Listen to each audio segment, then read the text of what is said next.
here this morning to see the progress with the thatching, which is going very nicely. We've got the Shawi at the end over there, who's going to be, he's the boss man, the foreman of the thatching job. Andy, who's here to see about putting the ladder up to from the dust floor upwards and to discuss the scaffolding. Rob from Dundas to come to talk about the scaffolding and the bird proofing. And then Long John from the architect, Harvey Fagan's office, to make sure the progress is all going on track. And I, John Hammer, the Friends of Mostert's Mill chairman, just here to see everything goes well. I've got Nolan Hendricks here. He's from J&A Thatching, and they are actually, as I understand, donating part of the thatching, which is very much appreciated, along with all the other donors and supporters of this whole project. That means that is now the 14th different type of wood that we're using on this. Would you believe? But it wasn't strong. It's strong. It wasn't strong. No, you can rely on that. Yeah. And you hand form it, Yeah. and then you drill what with an electric drill? Yeah, with a 16 mil overlock. Yeah. And then You knock it in hard. yeah. Just to qualify, in fact, J&A Thatchers have picked up the tab for the entire roof frame and the thatching of it and the water supply to the sprinklers on the top. Very, very much appreciated.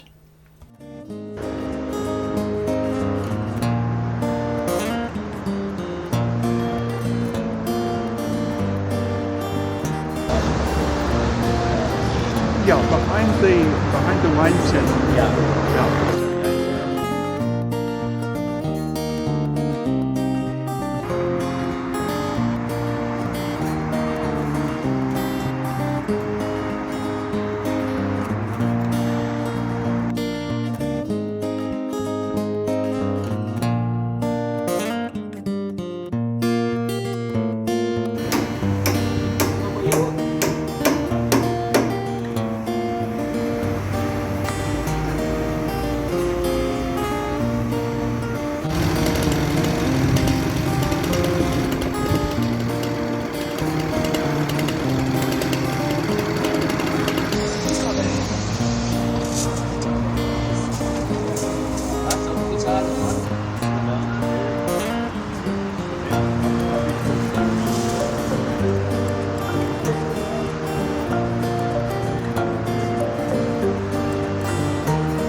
There's a very definite technique to tossing up the bunches of thatch. Not only the aim, getting it into the right place and the wind is blowing, but also the 8 or 10 meters between him and the man on the top of the roof. You can see he's actually bending the bunch of thatch after he stamps it against a hard object, and he flicks it as much as he's throwing it up to the roof.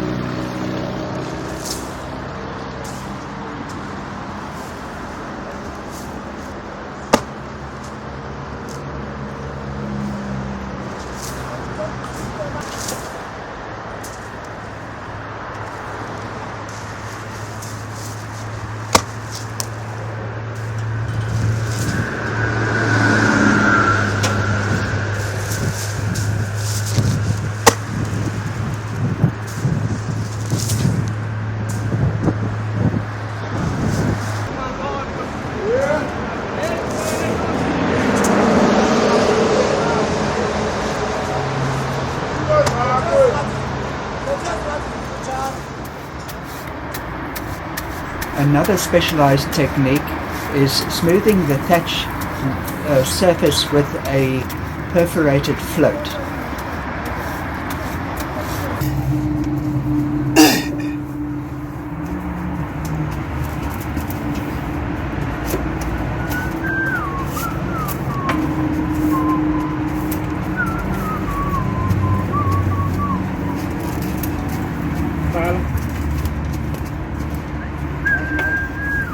Sabe.